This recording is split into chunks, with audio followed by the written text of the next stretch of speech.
Shalom, selamat malam teman-teman.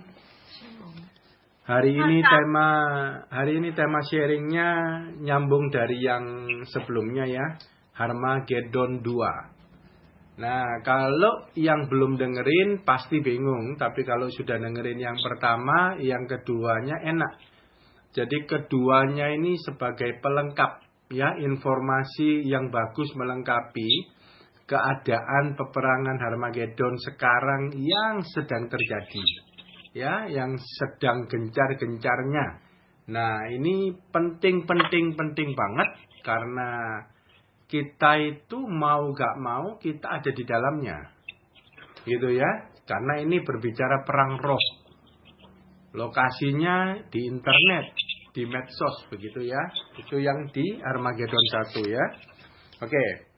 Sekarang ayat pengantarnya saya bacain ya seperti di Harmagedon 1, Wahyu 16, 13 sampai 16. Dan aku melihat dari mulut naga, dan dari mulut binatang, dan dari mulut nabi palsu itu, keluar 3 roh najis yang menyerupai kata. 14, itulah roh-roh setan yang mengadakan perbuatan-perbuatan ajaib. Dan mereka pergi mendapatkan raja-raja di seluruh dunia, untuk mengumpulkan mereka guna peperangan pada hari besar, yaitu hari Allah yang Maha Kuasa. 15, lihatlah aku datang seperti pencuri, berbahagialah dia yang berjaga-jaga dan yang memperhatikan pakaiannya, supaya ia jangan berjalan dengan telanjang dan jangan kelihatan kemaluannya. 16, lalu ia mengumpulkan mereka di tempat yang dalam bahasa Ibrani disebut Harmagedon. Nah, oke. Jadi kata-kata kunci di ayat ini ya, yang kita mau fokuskan itu mulut. Ya, aku melihat dari mulut. Mulut siapa? Mulut naga, binatang dan nabi palsu. Mulut naga, binatang, nabi palsu. Nah, itu kita berbicara naga, binatang, oke lah, kita berbicara iblis, setan dan roh-roh jahat. Ya. Dan nabi palsu. Nah, yang nabi palsu aja yang kelihatan fisik di depan kita, yang ketemu face to face oleh kita. Ya, itu nabi palsu. Naga dan binatang kita tidak lihat. Tetapi rohnya ada, aktif. Itu ya. Dan dia merasuki, menginspirasi, menggerakkan nabi palsu. Jadi dia tidak ada tapi ada di dalam nabi palsu. Dan nabi palsu itulah yang ketemu kita hari-hari. Gitu ya. Walaupun kadang tatap muka Anda, tapi bisa lewat medsos. Ingat, Harmagedon, medsos, internet. Ya. Dan itu semua tujuannya adalah peperangan. Kalau ngomong peperangan, ini peperangan terakhir, terbesar, terdahsyat. Peperangan perebutan jiwa-jiwa surga dan neraka. Sudah itu. Ya. Dan ayat 16, ia mengumpulkan mereka di tempat. Ya, seperti sudah dibilang, ia mengumpulkan. Jelas banget itu di medsos, follower-follower semua terbelah. Antara kebenaran sama kesesatan itu terbelah. Udah jelas followernya, bahasanya udah jelas banget. Ya, dan semua nampak terang benderang sekarang keadaan peta zaman Harmagedon seperti itu.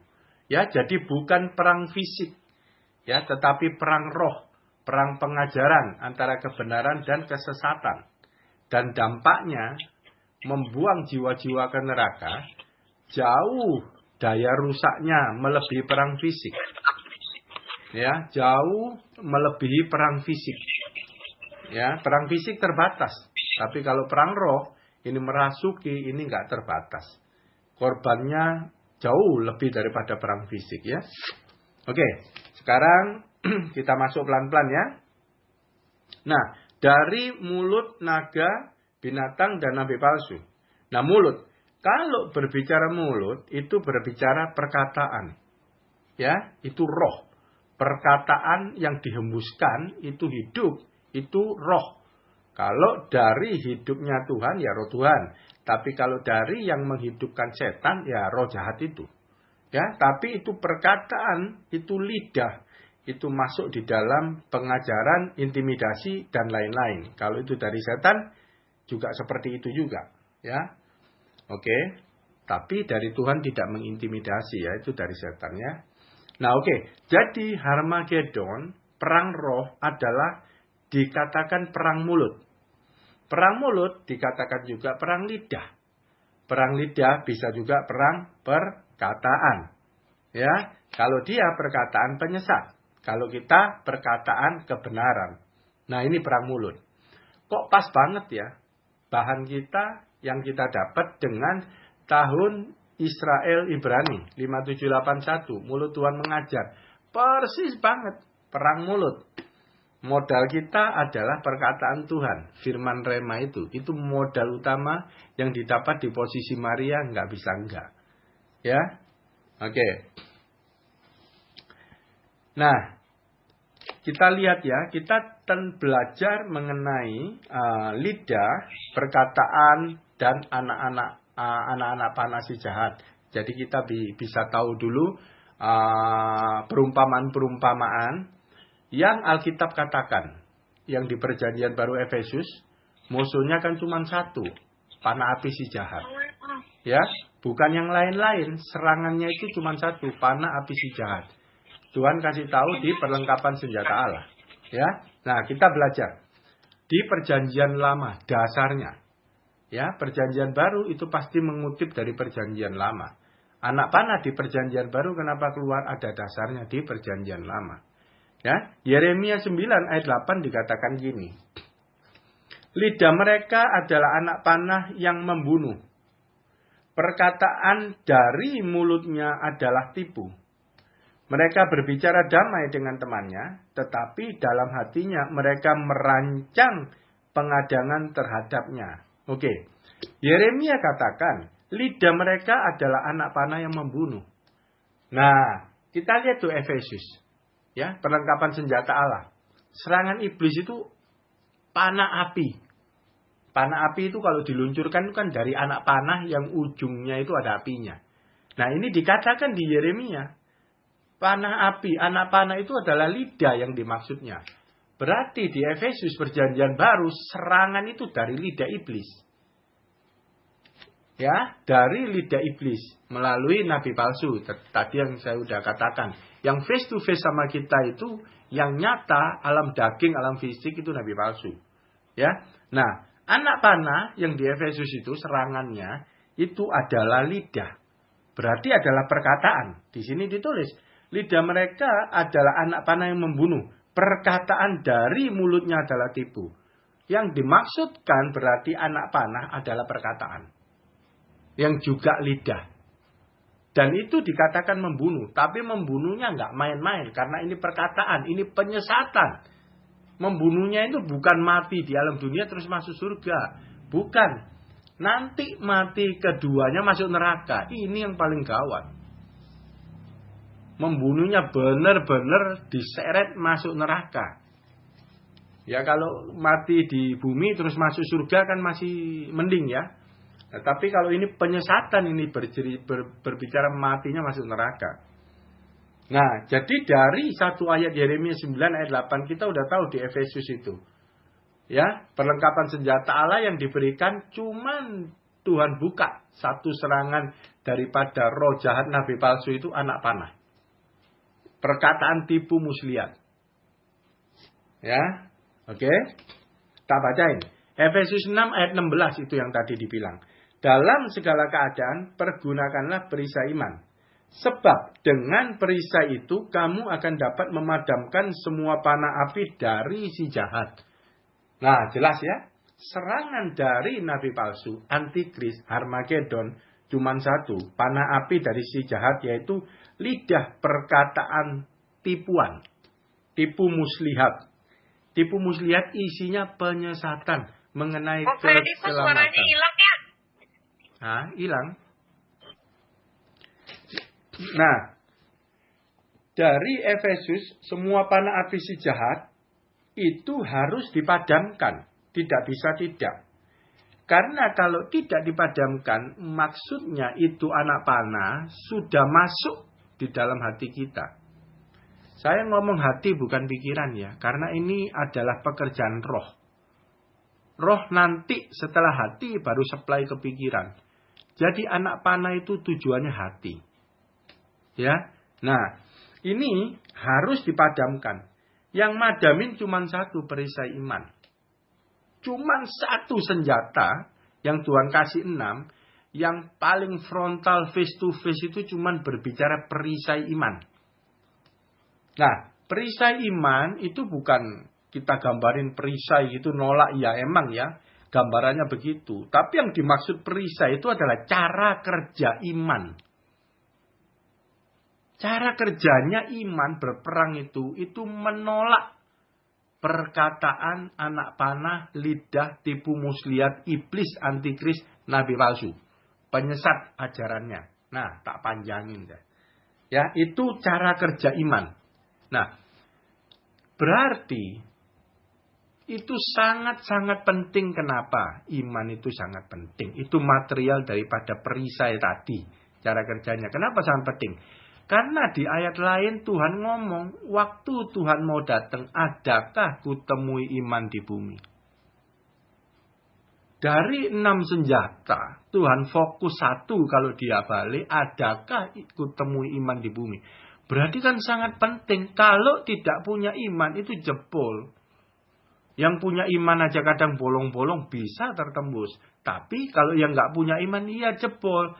Kalau jebol panah api iblis masuk, itu berarti udah milik iblis. Itu udah masuk sampai ke kepala, ke topong keselamatan juga tidak ada. Karena semua senjata itu didasarkan atas iman. Materialnya itu perkataan Tuhan. Nggak ada perkataan Tuhan, nggak ada perlengkapan senjata Allah sama sekali semuanya. Nah, ini penting sekali iman. Didapat dari mana? Perkataan Tuhan. Didapat dari mana? Posisi Maria. Nah, posisi Maria mendengarkan firman Tuhan nggak lepas daripada Yosua 1 ayat 8. Merenungkan firman itu merubah pola pikir. Dan ingat sebelumnya di Yosua 1 ayat 8. Perkatakan. Nah, ini perisai. Perkatakan iman yang kita dengar, firman yang hidup ini perisai. Ini harus di Yosua ngomong setiap saat, pagi, siang, malam perkatakan. Kenapa? Karena serangannya itu masif. Kita masih hidup di dalam daging. Serangannya itu membangkitkan kedagingan semua. Yosua 1 ayat 8 itu kuncinya luar biasa. Nah, sekarang penyesatan ini itu luar biasa. Alkitab saya baru dengerin ya. Saya baru dengerin di YouTube. Alkitab Indonesia sekarang banyak versi. Banyak sekali versi-versi baru keluar. Dan versi penyesat termasuk salah satunya ada. Contohnya masalah LGBT.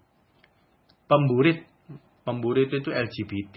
Burit itu belakang, main belakang. Pemburit itu berbicara seks yang tidak wajar, LGBT. Dan itu di Alkitab versi baru yang sesat itu, kata-kata pemburit diganti dengan pendosa. Jadi orang LGBT tidak menemukan kata-kata pemburit. Dia ngomong pendosa. Pemburit adalah pendosa itu benar. Tapi kalau dia ngomong pendosa, maling jemuran pun pendosa. Jadi dia mengalihkan dengan kata-kata pendosa itu membuka pintu buat LGBT. Yang menghalangi Alkitab, perkataan pemburit dia singkirkan, dia ganti dengan pendosa. LGBT tidak merasa berdosa lagi membaca Alkitab terjemahan versi sesatnya. Dan banyak lagi nanti terus berkembang. Ada lagi contoh. Kalau di Amerika udah gila-gilaan versinya dari dulu. Ada contoh, saya nggak ngomong terjemahan mana. Di Amerika satu terjemahan ya. Dulunya bagus. Dulunya lempeng banget 100%. Tetapi perusahaan itu ya dibeli oleh orang kaya. Dan orang kayanya ini yang membeli itu orang Kristen dan kurang benar. setengah benar gitu ya, sama-sama dengan nggak benar ya. Nah terus mengeluarkanlah terjemahan-terjemahan baru. Jadi dulunya versinya dia bagus, banyak orang beli menganut. Sekarang terjemahan dia ngawur, di dalamnya penuh penyesatan. Bayangin sekarang salah beli Alkitab bisa masuk neraka. Mau menghalalkan biar dosanya perbuatannya enak, tidak terhalangi oleh firman Tuhan. Beli Alkitab sesatlah, bukan berobat. Bayangin ini penyesatannya gila-gilaan. Alkitabnya sekarang yang disasar. Ya, fondasi firman penuntunnya itu diganti-ganti. Nah, teman-teman ini harus menjadi pemikiran kita itu krusialnya di ujung akhir zaman penyesatan ini. Jangan diremehkan. Jangan sama sekali diremehkan. Itu bisa mendatangin kita dengan kita tidak sadar melalui banyak hal.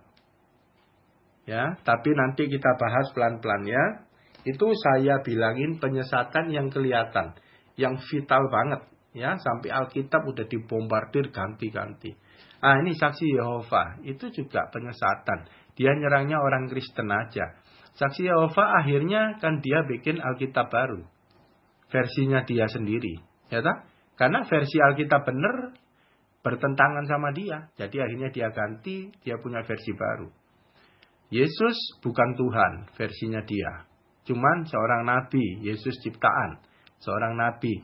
Dan itu nomor satu. Nomor dua, saksi Yehova yang paling ngetop itu ajarannya, dia percaya tidak masuk surga.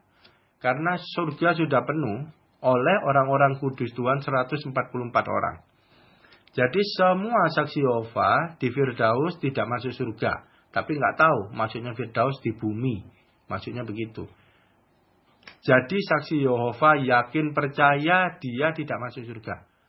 Itu pahamnya. Itu dua. Satunya ngomongin Tuhan Yesus Nabi. Bukan Tuhan. Yesus itu bukan Tuhan. Yang satunya itu ngomong percaya tidak masuk surga. Itu saksi Yehova. Menurut kita tidak masuk akal. Tapi berkembang. Pengikutnya bertambah banyak. Bayangin. Kok bisa? Nah, aneh kan? Ini kerja roh. Jangan disepelekan.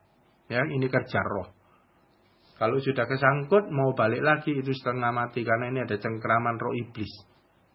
Bukan asal pengertian, pengetahuan biasa. Bukan, ada roh setan di dalamnya soal. Dia ada kuasa. Oke, sekarang kita lanjut. Tetap masih kita mengenai lidah dulu ya. Yakobus 3 ayat 6. Lidah pun adalah api. Ia merupakan suatu dunia kejahatan yang mengambil tempat di anggota-anggota tubuh kita sebagai sesuatu yang dapat menodai seluruh tubuh dan menyalakan roda kehidupan kita. Sedang ia sendiri dinyalakan oleh api neraka. Ini maksudnya adalah lidah nabi palsu. Penggeraknya adalah api neraka. Ya, penggeraknya itu setan maksudnya. Ya, itu. Dan lidah itu diomong menyalakan roda kehidupan. Kita udah tahu lidah itu disuplai keluar perkataan itu dari hati, luapan dari hati, ya toh? Jadi yang dimaksud menggerakkan roda kehidupan itu adalah isi hati yang keluar dari lidah. Itu isi hati itu adalah roh, spirit. Itu yang menggerakkan kehidupan manusia, binatang tidak punya. Gitu ya. Nah, isi hati itu surga apa neraka ada di dalam sana. Kalau isi hatinya neraka, panah apinya masuk, berarti digerakkan oleh neraka. Dan lidah api itu. Ya, itu maksudnya. Nah, sekarang lihat.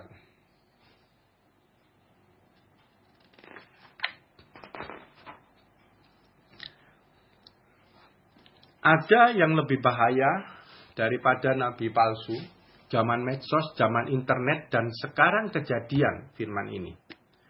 Matius 7 ayat 15. Waspadalah terhadap nabi-nabi palsu, yang datang kepadamu dengan menyamar seperti domba, tetapi sesungguhnya mereka adalah serigala yang buas. Oke. nabi palsu, menyamar seperti domba. Ya, berarti orang Kristen, dalamnya bukan Kristen. Orang Kristen dalamnya bukan Tuhan Yesus. Maksudnya begitu. Datang kepadamu. Ya, kita PSBB di rumah nggak ada tamu yang datang. Tapi kita udah tahu Harmagedon, era medsos internet. Siapa yang datang kepada kita? Di handphone kita, pingpong terus. Itu mampir terus nabi palsu. Medsos. Bahkan kita lebih suka dan bisa lebih lama lihat medsos daripada Alkitab. Sama-sama ya teman-teman ya. Sama-sama kita ya. Oke. Ini kejadian mendatangi teman-teman. Kita itu ada banyak perkumpulan, ada banyak gini gitu ya, ada banyak web gini gitu, di handphone di depan kita disajikan.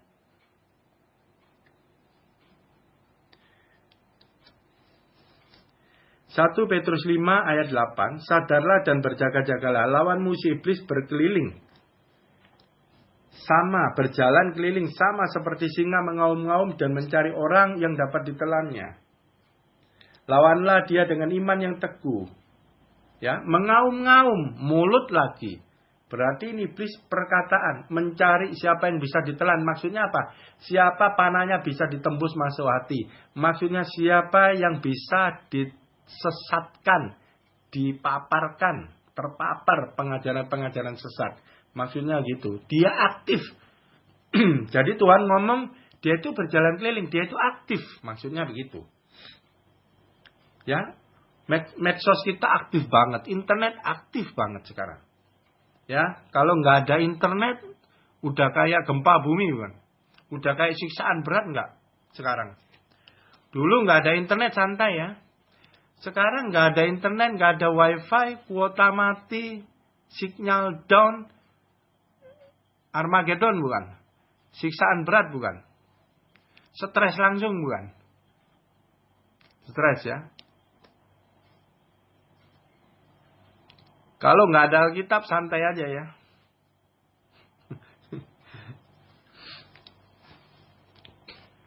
Sembilan, lawanlah dia dengan iman yang teguh. Apa perintah Tuhan? Lawan dengan iman yang teguh. Gimana? Kita udah dikasih tahu tadi, perisai. Kerja iman untuk membunuh panah api auman singa itu cuma satu. Perisai, perkatakan. Tapi untuk yang punya iman. Iman didapat dari mendengar perkataannya. Posisi Maria, Lukas 10 ayat 39. Dilanjut dengan Yosua 1 ayat 8. Perkatakan dan renungkan. Nah, perkatakan firman itu perisai rupanya. Sekarang berapa banyak kita memperkatakan firman menolak. Diimbangi dengan medsos. Bisa jebol.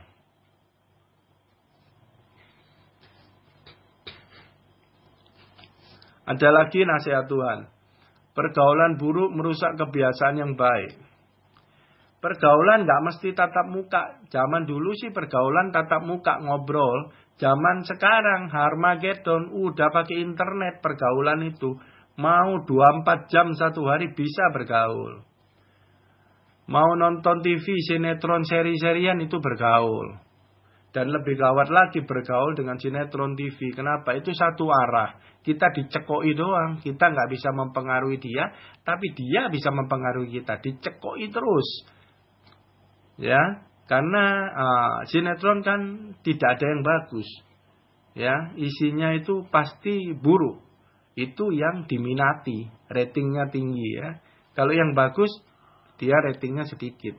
Nggak minat gitu ya. Banyak. Kurang banyak. Nah ini pergaulan ini yang hati-hati di era sekarang. Ya. Dengan siapa engkau bergaul dan gak mesti tatap muka. Karena Harmagedon ini zaman internet.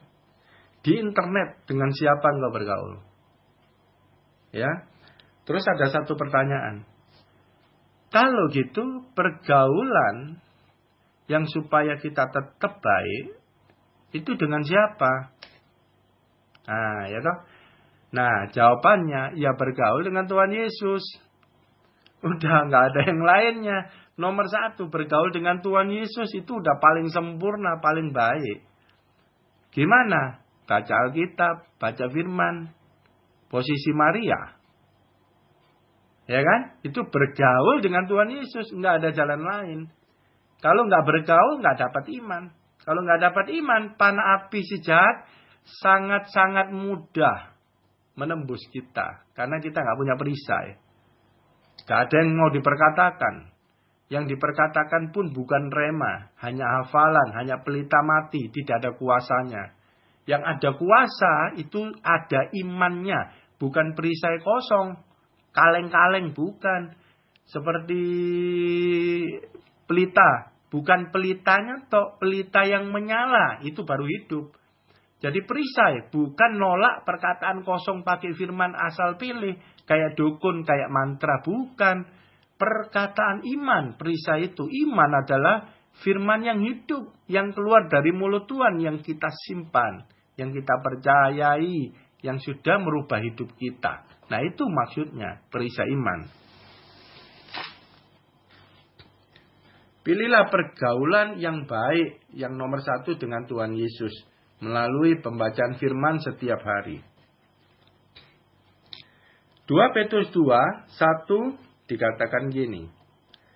Sebagaimana nabi-nabi palsu dahulu tampil di tengah-tengah umat Allah. Demikian pula di antara kamu akan ada guru-guru palsu. Mereka akan memasukkan pengajaran-pengajaran sesat yang membinasakan. Bahkan mereka akan menyangkal penguasa yang telah menebus mereka. Dan dengan jalan demikian segera mendatangkan kebinasaan atas diri mereka. Ya, nih kita lihat. Nabi-nabi palsu dahulu tampil di tengah-tengah umat. Nah, ini kata-kata tampil itu loh. Tampil itu berarti dia itu menyolok sendiri. Dia orangnya bagus. Sampai dia ke permukaan. Dia tampil, dilihat orang, dia hebat. Baru bisa jadi nabi palsu dan orang ikut, orang percaya. Jadi bukan ecek-ecek, bukan kaleng-kaleng. Ya, ini orangnya karakternya juga bagus. Secara kemanusiaan semuanya bagus. Makanya dia tampil. Sehingga mempesona. Sehingga ada followernya, ada pengikutnya. Kata-katanya juga bagus. Cuman di area karakter dia bisa ngomong bagus. Tetapi di area primer mengenai keselamatan itu dia belokkan. Nah ini yang bahaya. Ya. Memasukkan pengajaran-pengajaran sesat. Loh, di antara pengajaran yang baik, dia masukkan pengajaran-pengajaran sesat. Jadi jangan teman-teman pikir, kalau penyesatan nabi palsu, orang Kristen itu yang tampil bagus, dia ngomong, jangan percaya Tuhan. Tuhan Yesus, jangan, bukan begitu. Sulit dideteksi, ini tipis banget dan orangnya juga bagus. Kalau yang tidak terbiasa dengan kebenaran, sensitif pembedaan roh, bisa tertelan, bisa tertipu. Ya, memasukkan. Jadi di antara pengajaran semua yang bagus, yang alkitabiah, ada sedikit di dalamnya dia selipin kesesatan dan itu yang area vital. Selesai.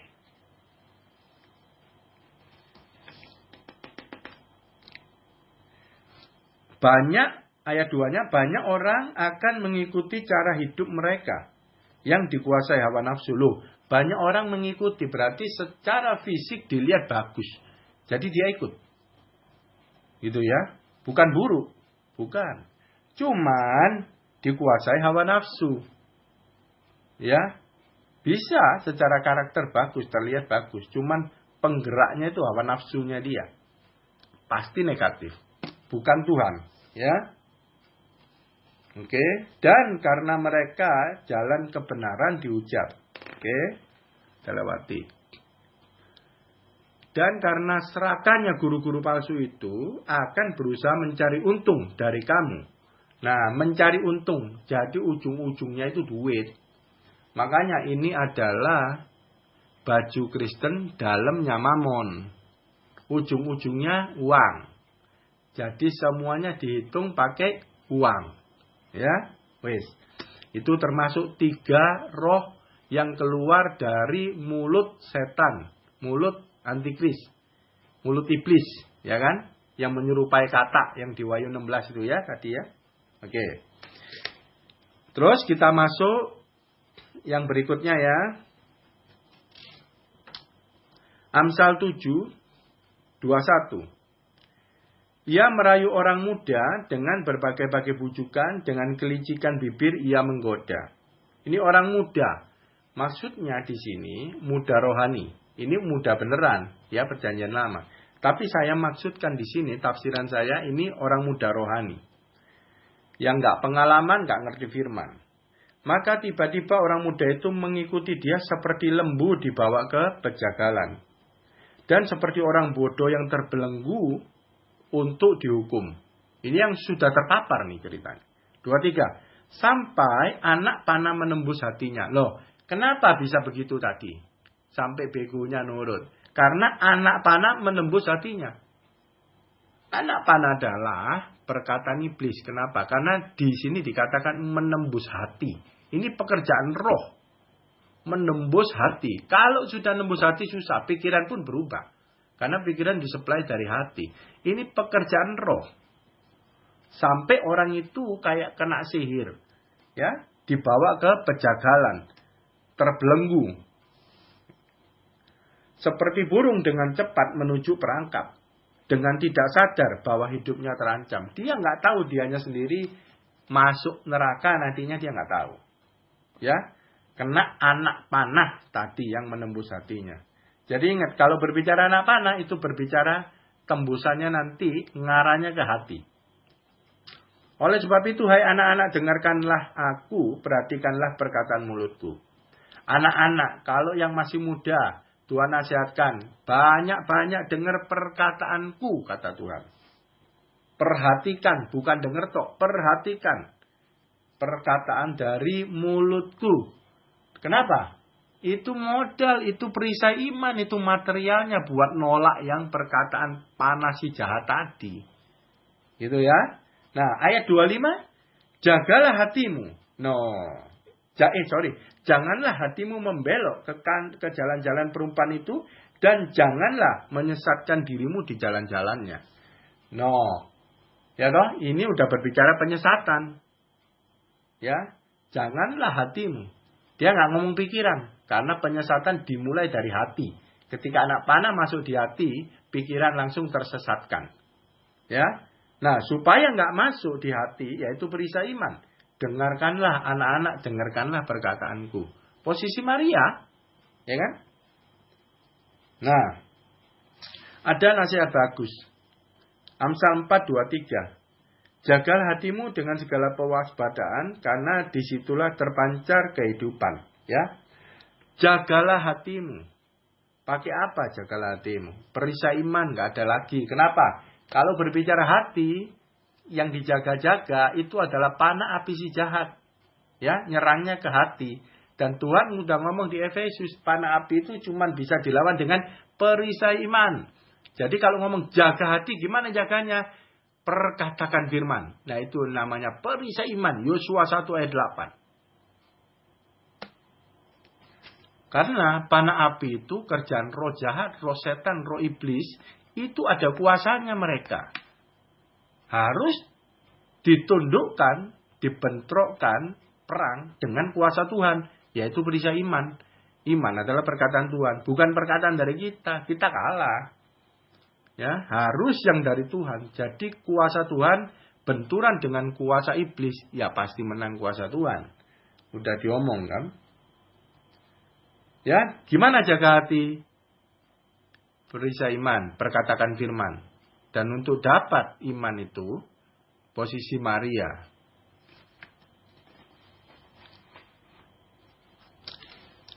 Lukas 21:34. Jagalah dirimu, supaya hatimu jangan syarat oleh pesta pora. Dan kemabukan serta kepentingan-kepentingan duniawi. Dan supaya hari Tuhan jangan dengan tiba-tiba jatuh ke atas dirimu seperti suatu jerat. Nah ini. Jagalah dirimu supaya hatimu. Nah, menjaga diri itu jaga hati. Ya, ingat ya. Jaga diri itu jaga hati. Kalau mau dirimu selamat, hatimu harus selamat. Ya. Jangan syarat. Syarat itu apa? Penuh. Maksudnya apa? Perhatikan loh, isi hatimu itu penuh apa. Jadi isi hati itu menentukan dirimu. Mau dibawa kemana, dirimu itu adalah isi hatimu. Gitu. Kalau kita sudah punya iman, hati kita bertambah bersih. Dan ketika iblis mau memanah api dengan kotoran lagi, kita tolak pakai perisai iman. Nah, jadi hati kita tetap terjaga. Dengan demikian diri kita juga terjaga. Ya. Tapi kalau isi hatinya syarat dengan pesta pora, kedagingan, itu berarti tidak punya perisai iman. Atau sudah jebol perisai imannya. Atau perisai imannya sudah hilang dicuri. Mungkin ya. Yang jelas tidak ada perlawanan. Karena isi hatinya penuh kedagingan. Pesta pora, kemabukan. Ya. Dan jangan dengan tiba-tiba hari Tuhan, jangan dengan tiba-tiba jatuh ke atas dirimu seperti suatu jerat. Hari Tuhan ini ada macam-macam. Ada bisa pengangkatan, ada bisa kematian. Hari Tuhan. Waktu dia datang, itu seperti suatu jerat. Jerat kenapa? Dikiranya selamat tapi enggak selamat. Jadi seperti terjerat. Jadi orang ini enggak sadar. Hatinya penuh dengan pesta pora kedagingan, dia nggak sadar. Dia kirain, wah aku selamat. Percaya Yesus sekali tetap selamat. Walaupun hidupnya tidak pernah ada di dalam pertobatan, pesta pora kedagingan semua. Kehendak nafsunya doang. Nah, pas begitu pengangkatan atau dipanggil Tuhan, nah dia terkecoh. Jadi seperti terjerat. Dikirain masuk surga. Oh enggak. Itu ya, maksudnya begitu. Ya, itu jadi penting banget perisai iman. Ya, itu senjata paling penting. Oke. Kejadian 3 ayat 6. Perempuan itu melihat bahwa buah pohon itu baik untuk dimakan dan sedap kelihatannya. Lagi pula pohon itu menarik hati karena memberi pengertian. Nah ini. Menarik hati, ingat kata-kata menarik hati, ini adalah Tuhan sangat-sangat melihat hati kita. Tertarik ke arah mana? Itu nanti kita bahas sebentar lagi ya. Ini Tuhan benar-benar perhatikan hati kita. Kamu tertarik ke arah mana? Itu dia sangat berkepentingan. Nah, tetapi Hawa ini melalui mata itu turun ke hati. Dia lihat pohon pengetahuan ini kok kayaknya enak gitu ya. Buah itu baik untuk dimakan dan sedap kelihatannya. Hati-hati ya, informasi bisa masuk dari telinga, bisa masuk dari mata. Tetapi ketika itu direspon oleh hati, kita tertarik. Dan yang kita tertarik itu ternyata adalah melawan perintah Tuhan. Nah ini udah hati-hati. Panah api sudah masuk. Iblis sudah masuk melalui panah api kepada Hawa. Ya, ketertarikan terhadap dosa itu sudah panah api masuk. Hati-hati. Tinggal dibuai aja. Ya, oke. Simpen ya, ingat ya. Menarik hati. Ya, apa yang menarik hatimu ingat. Sekarang kita lihat. Ratapan 2 ayat 4. Oh, ini luar biasa ayatnya. Ia, Tuhan ya, membidikkan panahnya seperti seorang seteru. Dengan mengacungkan tangan kanannya seperti seorang lawan. Membunuh segala yang menyenangkan mata dalam kemah Putri Sion. Memuntahkan geramnya seperti api. Nah ini teman. Tuhan membidikkan panahnya. Tadi kita udah lihat panah itu apa? Perkataan. Ya, membidikkan. Berarti Tuhan mengarah perkataannya mau dia keluarkan. Firmannya, rema. Kalau itu untuk kita. Ya, Firmannya rema, dia udah mengarah. Ini orang ketertarikan hatinya udah nggak bener nih. Ya, gua mau ngarah nih, gua mau hancurin ketertarikan hatinya. Dia cemburu, dia nggak mau kehilangan kita. Ya, dia mengarah panahnya seperti seorang seteru. Jadi dia marah, cemburu. Waduh, ini anak-anakku, ini calon pengantinku. Kok tertarik hati di luar aku, tertarik hati kepada dosa, menarik hati terhadap hal-hal dosa, gitu ya. Dengan mengacungkan tangannya seperti seorang lawan. Ini ekstrim banget Tuhan. Sampai dia ngacung-ngacungin tangannya. Itu marah banget ceritanya ya. Ini gambaran marah. Seperti seorang lawan. Bukan kita ya terhadap dosa itu. Dia mau pisahkan kita. Mau pisahkan dari kita. Ya. Membunuh segala yang menyenangkan mata di dalam kemah Putri Sion.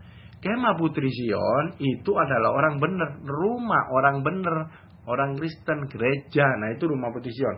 Nah, Tuhan ngomong, panahnya membidik, membunuh segala yang menyenangkan mata. Segala yang menyenangkan mata itu Tuhan tidak senang, Tuhan bunuh semuanya. Gimana? Bisa ngertiin teman-teman maksudnya? Ya, perkataan Tuhan itu artinya perkataan Tuhan firman rema itu membunuh kesenangan mata kedagingan kita yang menuju dosa. Makanya hidup orang Kristen itu kan banyak orang dunia mikir kan tidak enak. Ini tidak boleh, itu tidak boleh. Ya, orang dunia bebas. Nah, jadi Ratapan 2 ayat 4 itu firmannya itu membersihkan ketertarikan kita pada dosa. Tapi itu di mata kita enak banget, kita suka banget. Tapi Tuhan marah sekali, Tuhan acungkan tangan. Awas kamu ya, maksudnya begitu. Jadi dia keluarkanlah panah apinya dia yang menyelamatkan kita. Membunuh semua yang kita sukai. Artinya dia jauhkan dengan segala cara. Pokoknya biar kamu jangan jatuh dalam dosa. Dia jauhkan. Semua yang ketertarikan hati kita.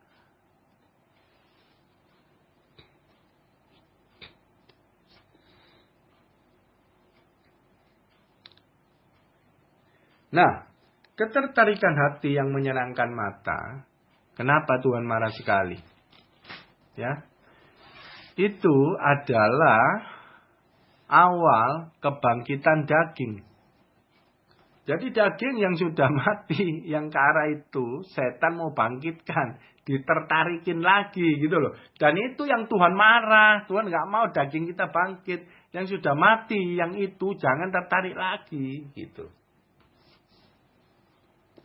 Oke, lanjut ya ayat 26. Karena banyaklah orang yang gugur ditewaskannya. Sangat besarlah jumlah orang yang dibunuhnya. Loh, karena yang tadi itu loh, masalah panah api si jahat, dikatakan banyaklah orang yang gugur. Ini nggak main-main loh, orang Kristen itu banyak kena ini. Kalau Tuhan ngomong di firman Tuhan ngomong banyak, itu banyak sekali. Jangan diremehkan. Sangat besar jumlah orang yang dibunuhnya. Sangat besar. Yang dibunuhnya itu berarti yang disesatkan, yang masuk neraka. Melalui apa? Ya tadi itu, hati-hati ketertarikan hatimu. Dan panah-panah api si jahat terus itu ngomporin. Dan orang itu tidak punya perisai. Habis akhirnya. 27, rumahnya adalah jalan ke dunia orang mati. Loh jelas, semua yang sudah kena itu udah dunia orang mati, berbicara neraka. Ya. Nah, ini sudah selesai, kita melanjut lagi. Mengenai kita sebenarnya itu sudah mengalahkan nabi-nabi. Kita sudah diberi kuasa. Yang tadi itu sebenarnya kita sudah diberi kuasa untuk mengalahkannya. Ya, 1 Yohanes 4 ayat 4 sampai 6. Kamu berasal dari Allah, anak-anakku, dan kamu telah mengalahkan nabi-nabi palsu itu. Sebab roh yang ada di dalam kamu lebih besar daripada roh yang ada di dalam dunia. Nah ini, udah ngomong kamu telah mengalahkan nabi-nabi palsu. Udah pasti menang Harmagedon kita. 1000%. Ya. Syaratnya apa? Sebab roh yang ada di dalam kamu. Rohnya itu roh besar, Roh Kudus. Karena ada Roh Kudus di dalam kita. Itu yang memenangkan pertempuran Harmagedon. Roh Kudusnya berupa apa? Yaitu tadi perisai iman. Roh Kudus itu Roh Kudus kebenaran. Ya, bukan Roh Kudus yang nggak ada kerjaannya. Roh Kudus kebenaran yang ada kalimat firman-Nya, rema itu, perangnya di sana. Lebih besar daripada roh yang ada di dalam dunia. Semua roh iblis pun nggak bisa nembus. Itu udah hukum Tuhan. Kita pasti menang.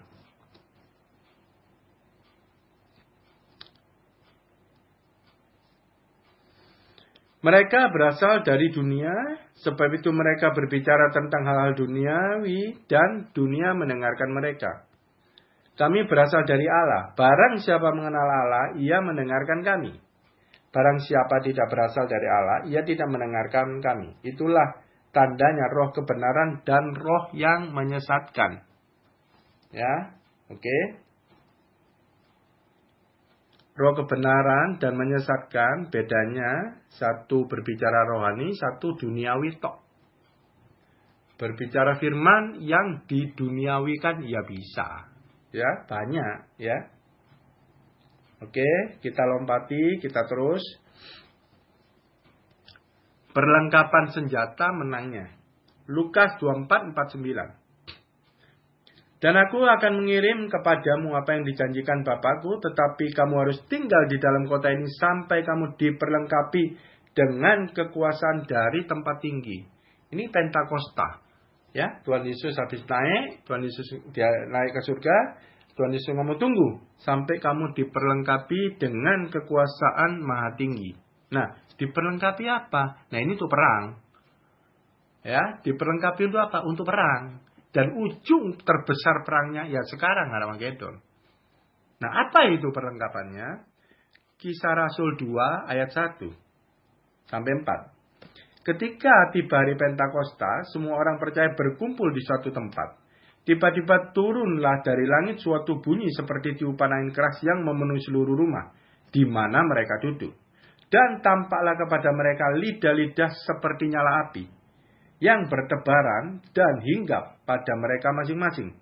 Maka penuhlah mereka dengan Roh Kudus. Lalu mereka mulai berkata-kata dalam bahasa lain, seperti yang diberikan oleh Roh itu kepada mereka yang mengatakannya. Nih, Roh Kudus itu penampakannya kan beda-beda. Waktu Tuhan Yesus dibaptis seperti burung merpati gitu ya. Nah, tapi di hari Pentakosta ini, penampakan Roh Kudus itu lidah-lidah nyala api. Kan nyambung ya dengan pembahasan kita, lidah-lidah api. Api yang menyala ya, lidah-lidah api. Jadi maksudnya apa lidah-lidah api? Ya seperti tadi, panah api. Itu perkataan Roh Kudus, yaitu firman kebenaran. Rema yang keluar dari mulut Tuhan, itu hidup oleh Roh Kudus. Nempel. Ketika kita percaya perkataan Tuhan, itulah Roh Kudus masuk berupa lidah-lidah api. Di mana nanti kita menggemakannya, waktu kita berkata-kata, berperang, itu jadi perisai iman yang hidup. Karena ada Roh Kudus. Itu yang namanya perlengkapan yang memastikan kita menang terhadap semua panah api pada si jahat. Pasti. Ya.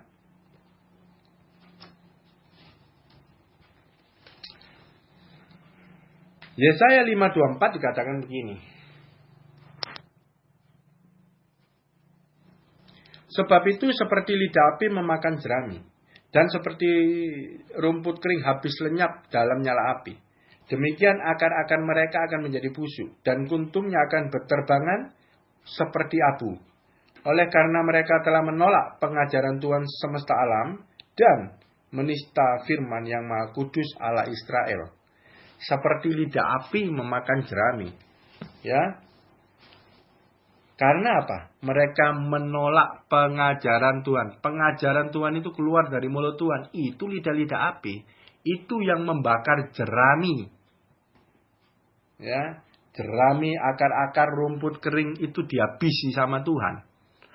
Oleh firman yang keluar dari mulut Tuhan. Yaitu apa? Pengajaran Tuhan. Ya. Waktu kita menolak, waktu kita menerima lidah api itu jerami, semua yang menolak itu terbakar habis di dalam kita. Kita dibersihkan. Ya, jadi ladang kita tidak ada lagi seperti jerami, rumput-rumput kering, rumput-rumput liar, itu dibabat habis sama pengajaran Tuhan. Oleh Roh Kudus tadi. Jadi lidah api itu berbicara Roh Kudus yang menyatu dengan perkataan yang keluar dari mulut Tuhan. Makanya hidup berkuasa. Nah, Yeremia 15 ayat 19. Karena itu beginilah jawab Tuhan. Jika engkau mau kembali, aku akan mengembalikan engkau menjadi pelayan di hadapanku.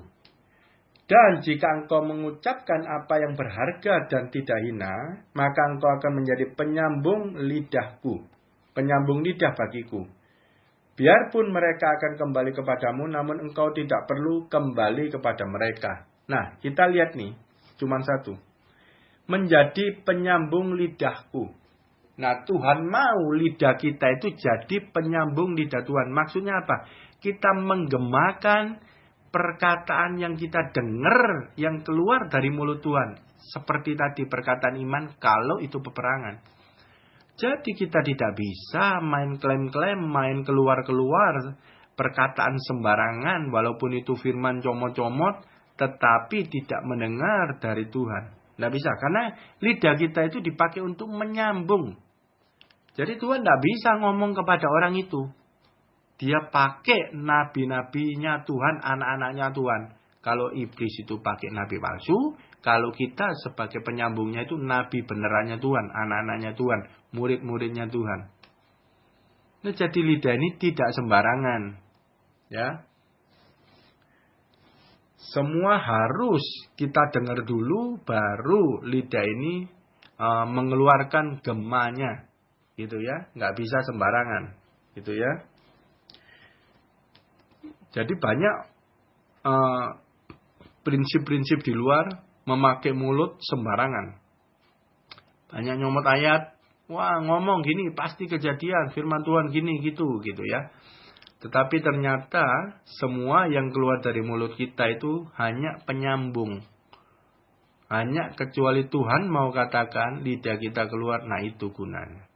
Bukan semau gue kita ngomong supaya keadaan berubah, kehendak kita sendiri bukan. Ya.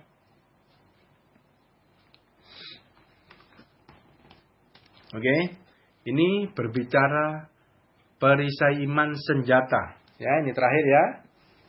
Perisai iman senjata. Ini penting sekali.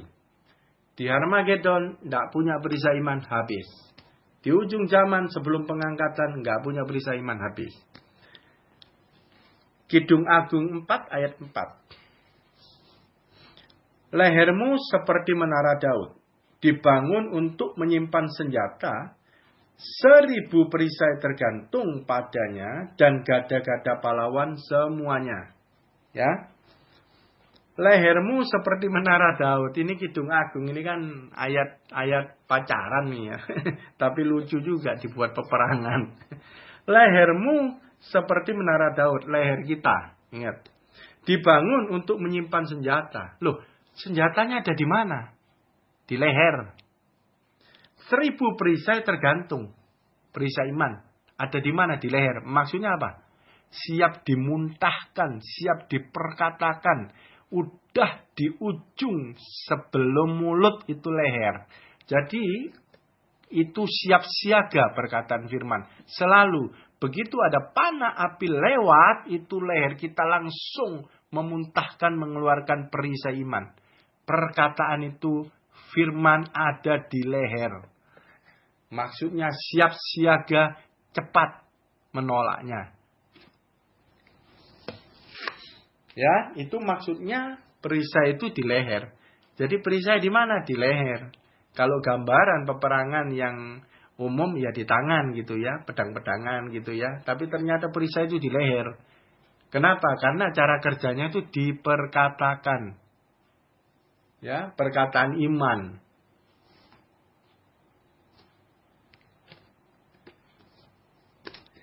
Dan saya ulang lagi. Lukas 18 ayat 8. Jika anak manusia itu datang, B ya. Jika anak manusia itu datang, adakah ia mendapati iman di bumi? Jelas, cuman satu, iman di bumi. Itu yang menyelamatkan kita. Dan iman gambarannya seperti tadi, cara kerjanya ya. Di dalam peperangan. Oke.